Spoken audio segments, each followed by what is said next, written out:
Yon, magandang umaga, magandang hapon at magandang gabi sa mandako ng mundo naroon kayo. Siyempre, nagbabalik na po ang inyong vlogger uli. Siyempre, ako yon. Dahil kararating ko lang mula sa airport, diretso na ako dito. Mag-isa lang si Takero eh. Kung hindi ako darating. Uy, last episode natin to ngayon. Kaya dapat, nga. Oo. So mga kababayan ko, last episode na po namin dito sa The Big B. Ano po? Dito sa ngayon, no? Ngayong araw na to at huling ano na namin to dito. Ewan ko kung anong mangyayari. Pero maraming sa salamat kasi dapat hanggang December lang tayo eh. Oo. Pero na-extend pa tayo ng 3 episode. Buong isang ano na kamo, buong isang January. Isang buong January na kung tutuusin. Diba? So, yun. Kung hindi pala ako dumating, mag-isa ka? Kaya marami tayong natutunan dito sa The Big V natin. No? So, na pwede nating i-adapt sa susunod nating programa na dito sa Radyo Pilipinas. Medyo madami tayong natutunan dito talaga. At saka kanina nakipagkwentuhan pa kami kay Admiral Trinidad, ano? Napaka-jolly ni Admiral. So anyway, magiging bisita natin 'yan sa mga susunod na mga panahon sa ating mga gagawing mga live stream at saka mga podcast. Anyway, insan, kamusta? Okay naman. Ay, nako. Mga kababayan, opo, at eto na nga, nagbabalik tayo. Anong ating tatalakayin ngayon? So yung una-una nating tatalakayin ngayon dito, lumabas na. Yung kahapon, yung pangalawa, Pangalawa to eh. Na arrest warrant. Kay Atong Ang. Ang ano ba, ang tanong ba dito? Kasi arrest warrant to ng pangalawa eh. So ano ba? Kung ilan ba yung namatay na tao, ganun din ba kadaming arrest warrant niya? Kung ilang counts yata yan. Dami no. Kasi ito, dalawa pa lang to eh. So, yung isa, kahapon sa Lipa. Nung nakaraan, yung sa, sa Santa Cruz, Laguna. Ilan ba yung namatay na sa Bungero? So, iba-iba ba ang, depende kasi yan eh. Kung ilan yung nagsampa ng kaso. Nag-file ng case, no? Oo. So, yun yung ganong karami. Kung lahat ng sa Bungerong nawawala, halimbawa, 50 sila, di ba? O di 50 kita mo naman, insan, kapag meron silang gathering, ang dami nila. Lahat sila, sinisigaw nila, katarungan. Yun na nga. So, kung paano lahat yung nag-file ng case, so, ganun kadami yung magiging arrest warrant ni Atong Ang. So, shortcutin natin. Alam mo, napansin ko, sa panahon ni Pangulong Bongbong Marcos, sabi ko nga, dito nagkakaroon ng mga katarungan yung mga hindi nakakakuha ng hustisya. Yung mga sumisigaw ng hustisya nung panahon ni Digong, ngayon nagkakaroon. May hustisya na, no? Diba? So, dito, sa panahon ni Pangulong Bongbong, may hustisya talaga. Kasi si Digong, kita mo, nakakulong na. Hustisya na tawag doon eh. Si Kibuloy. Di umano'y maraming ginahasa. Mga minor de edad na kababaihan. Grabe yung kay Kibuloy na yan, no? Kita mo? Meron, may kwarto may kwento kay Kibuloy, no? Na lahat ng kwarto, andun yung mga babae. Nakaikot. Andun siya sa gitna.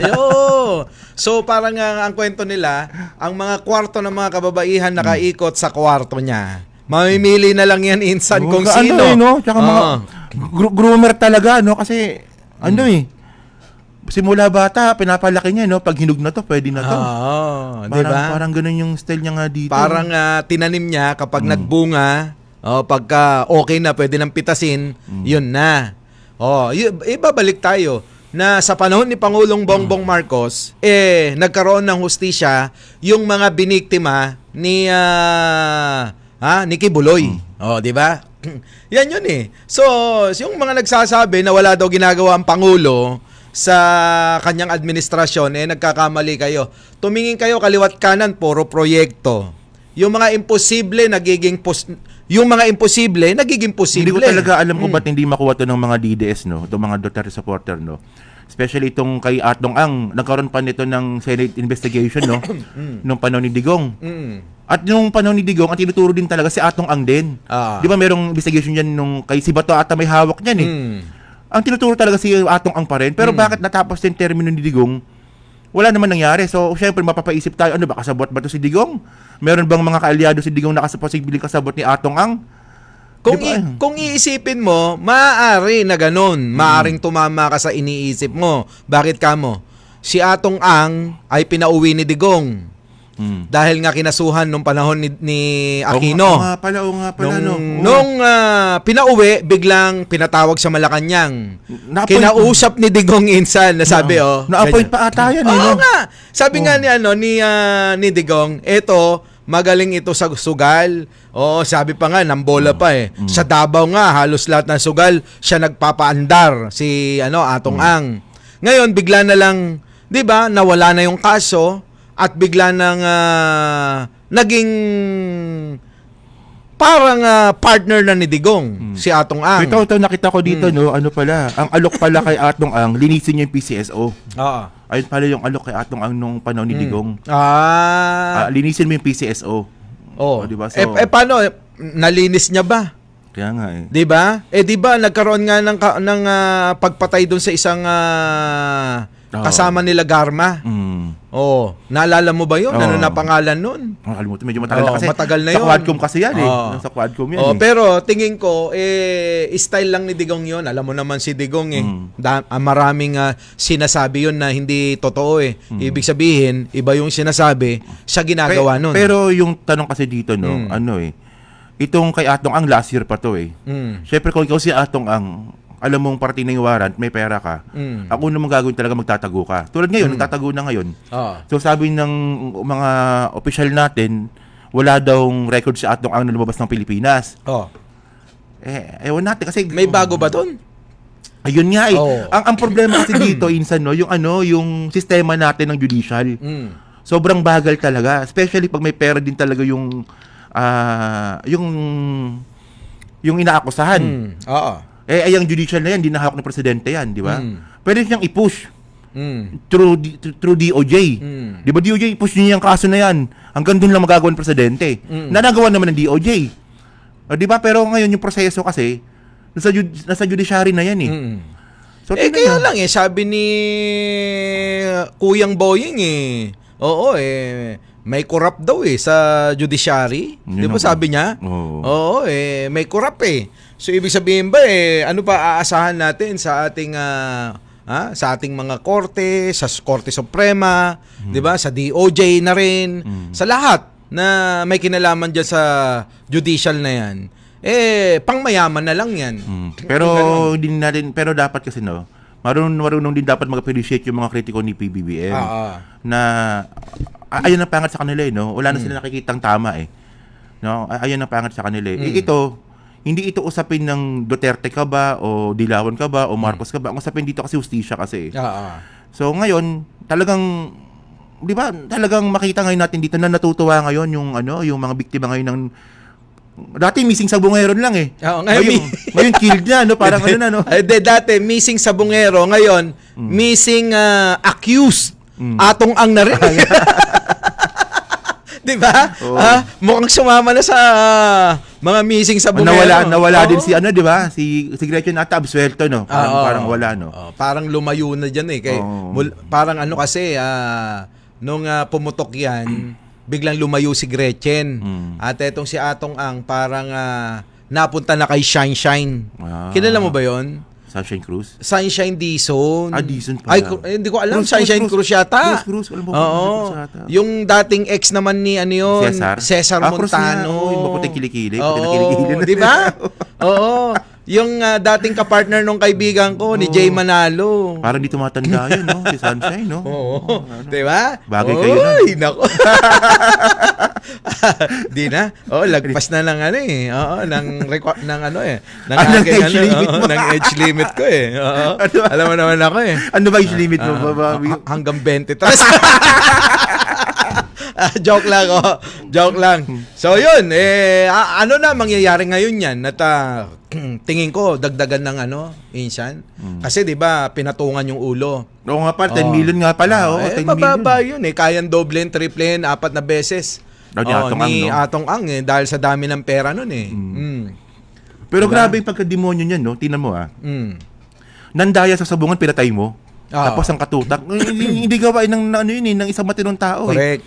Dapat pinarusahan. Pwede naman nilang takutin. O kaya, pwede niyang, actually pwede i-demanda yung mga yun kasi mga Mga mananari lang naman ata yung mga mananaya lang naman yung mga Mga yun. ano daw na manunupi. Kasi Oo. ganito yan. Manunupi nga pala, Oo. manunupi. Oo. Kapag ka ikaw pumunta sa sabungan, madalas meron talagang ganyan. Oo. Yung bang magdadala ng manok, Napatalo. napatalo yung wala Tapos yung parang hindi nag-training Oo. ba? Tapos yung tare, babaliktarin, babaluktutan yung tare. Oo. Hindi diretso. Iba naman talagang mananabong, pangsabong pero dadayain naman sa pagtatari.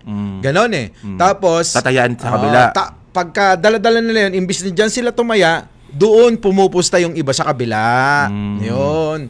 So, parang nagiging, syempre, pandaraya na rin Oo, yun. pandaraya talaga yun. Pero kapag ganun, yung nga lang kasi, no, pwede mo naman takutin yan. Takutin mo na lang sana na, pero wala, pinatay niya talaga Oo. Pinatay niya talaga no? Di umano ay pinatay niya. Di umano. O, di umano. Oo. Para talaga sinasabi Oo mo, nga. pinatay niya. Hindi kasi may probable cause kasi. Kaya Oo. Di umano ay pinapatay ni Atong Ang. Kung iyong kukunin at dadamputin yung sinasabi nung witness na si Patidongan na para bang minsan, di ba? Siya daw mismo yung gumagawa. Kung hindi ako nagkakamali di umano. Di ba? Iba. Pero grabe yan si Patidongan, no? Yung damit, grabe, no? Yung akala mo yung itsura, mukhang ano lang squamous, pero yung damit, grabe, mga thousands of pesos pala, 100,000 pala yung mga damit. Oo. May pera din pala yung mama, no? Oo, hindi basta-basta din. Hindi pala basta-basta, no? Alam mo naman, syempre, sa mga grupo ng mga ganyan, kung wala ka rin At naman. kumita na siguro siya dyan sa ano na yan, dyan sa sabungan na yan. Kaya, ano yan kung hindi ka nga mapapabilang sa grupo na yan, kung wala ka rin na basta na lang bigla kang susulpot sa kanila, walang ganun. Ibig sabihin, matagal na yung kanilang pero ang tanong dito, pagsasama. Ethan, ano ba? Sa tingin mo ba mahuli ba to? Kung tatrabahuin talaga, kung magiging seryoso ang mga kinaukulan para tugisin, habulin, hanapin, matutugis. Si Tebes nga nahuli 'di ba? Grabe, ang dami natahuli pala ni PBBM, no? Si Alice Go na pauwi nakatakas na yun Kung tutusan, dami na pala napahuli ni PBBM, no? Masyadong underappreciated to, no? Yung nga si Tebes, si Alice Guo, si Digong, si Kibuloy. Di ba? Underappreciated na parang hindi masyado na-appreciate ng tao, no? Kaya nga lagi ko tinatanong, ano ang nagawa ni Digong na magpanagot ng isang kurakot sa gobyerno nung panahon niya? Kasi yun yung kanyang advokasya. No. Change is coming nga. In 3 to 6 months, wala nang kurakot. Kaso, nag-iba. Ngayon, nalalaman natin ang katotohanan. Siya pala yung mastermind. Siya pala talaga yung pinakapuno. Oo. Yung palang, ibig niya sabihin, wala nang kurakot maliban sa akin. Maliban sa pamilya ko. Kami na lang ang mangungurakot dahil kami nanalo. Parang gano'n no? Pero ano yun, di ba? Naisip ko lang, no? Tama ka nga Walang napa-aresto si Digong na na malaking isda, no? Nagbalaya pa nga siya ng mga senador na nasangkot. Yan ang sinasabi sa PDAP, di ba? Sa PDAP. Lahat nga ng inakusahan. Tingnan mo. For example, merong senador, no, may kaso na sa PDAP. Ipupush na lang yun Ano nangyari? Wala. Naabsuelto pa. Tapos ngayon, ang nangyari, kasama na naman siya ngayon sa kakasuhan. Ayun na nga. So, parang nung panahon ni Digong, yung mga masasamang tao, inaabsuelto. At yung mga mabubuting tao na kalaban niya sa politika, yun yung pinapakulong niya, tulad ni Laila de Lima. Diba? Political yun So, mamulitika si Digong nung panahon niya. Ang malupit pa nga dito, meron pang allegedly na pinapatay na mayor, di ba? Si Halili. Di ba? Kinokonekta din kay Digong yan pag yung pagpatay ni Halili sa Batangas. Diba, hindi lang yan. Di ba? May branch ka doon, di ba? Hindi lang yan. Huwag mo na i-promote. Ayun. Hindi lang yan. Meron pa yung sa kulungan si Espinosa, di ba? Matindi din yun. Mayor din yun ng Albuera. Pero pinatay nila. So, yan yung mga pamamaraan ni Digong na napakarumi noon. Na kapag ikaw ay kalaban sa politika o kaya gusto nilang manakot ng mga Pilipino, ng mga tao, gagawa sila ng isang senaryo na katatakutan ng mamamayang Pilipino at ng mga politiko na mga galit sa kanila na wag na magsalita, manahimik. O parang ganon. Tingnan mo, no, yung mga napakulong ni Digong, si Dilima, tapos si Trillanes, ginipit. Pero samantalang itong kay Atong Ang, wala siyang ginawa talaga dito. Inabsuelto nga ni Digong lahat ng masasamang tao. Wala siyang ginawa dito. Kaya alam mo, yung sinasabi nila na hero si Digong, alam mo naman yan, noon pa tayo, nag-uusap na tayo dyan na hindi yata nila naiintindihan, nauunawaan yung mga kinikilos ni Digong, laway lang yun. Nung hindi pa tayo sa politika na vlogger, talagang ayaw na natin kay Digong eh. Ayaw na, kasi nga nakikita natin eh. Di ba? O tulad niyan, sabi ko nga, ano ba ang nagawa ni Digong sa ating bansa? Ayan yung bintang sa mga ibang PBBM supporter vlogger eh. No? Alam mo, isa sabihin nila, yung lisensya mo, yung pasaporte mo. Ano yan Ano yan eh? Legislative yan eh. Oo nga. Pipirmahan niya na lang yan eh. At saka, iyaan, insan, sige, bigay na natin dahil kay Digong, dahil siya yung presidente. Alam mo, ang lisensya at pasaporte, pribileyo ng bawat Pilipino yan. At saka, hindi gumagastos ang gobyerno para doon. Wala man lang pondo na Kumikita pa nga Oo, di ba? Kumikita pa ang gobyerno Kumikita dyan pa nga ang gobyerno diyan. Hindi nila naiintindihan 'yon. Ang tinutukoy ko rito na mga proyekto yung bang tulad niyan, ang daming proyektong ginagawa ni Pangulo, yung dam diyan sa Nueva sa may Isabela, na napakaganda at marami pang iba na mga natapos na mga tulay kahit nga sa Davao, di ba? Na pinagtatalunan pa nila na sabi nila, proyekto yan ni Tatay Digong namin. Pero ni isang tubo, ni isang poste, walang naitayo yun. Pero inaako nila na effort daw ni Digong yun. Alam nyo, hindi na kasi mahalaga kung kaninong effort kaya merong ganyang proyekto. Ang tinitignan ngayon ng tao, kung kaninong administrasyon natapos yan at doon yan ikikredito. Di ba? Maraming trabaho si PBBM kasi tayo updated tayo diyan parang meron siyang signatory sa Starlink ngayon.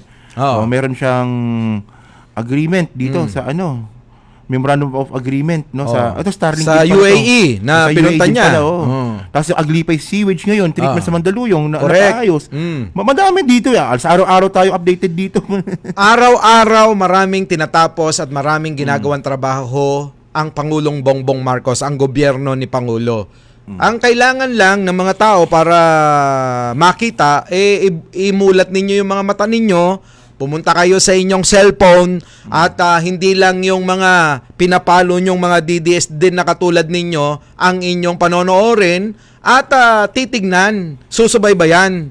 Pumunta rin kayo sa isang banda. Kasi ang nangyayari, kung kayo ay nasa kabilang pangpang, hindi nyo makikita yung nandoon sa kabila kung hindi nyo tatawirin. So, ibig sabihin uli, tumawid kayo. Nang sa ganon, makita nyo lahat yung ginagawa ng gobyerno na napakarami na pala.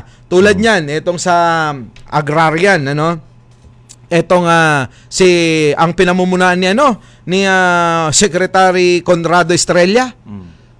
Di ba? Sa DAR? Sa DAR, Department of Agrarian Reform. Ayaw nga pala, Kita mo, pinarangalan si Secretary Estrella ng pinaka-honest na membro na gabinete ni Pangulo. Totoo yan. Kasi alam mo, insan ngayon ko lang sabihin to, na na-awardan kami ng lupa. Kita mo? Na-awardan kayo? 1.8 hectares. Kita mo? Tubuan po yun, ha? Sana all. So, baka sabihin nila, kaya ka binigyan kasi. Walang kinalaman yung dito, na vlogger ako. Wala. Tinarabaw ng tatay ko yun. Pero bago natin ituloy, insan inabot tayo ng ating sumobra tayo. So, mga kababayan, babalik po kami makaraan ng ilang saglit lang po.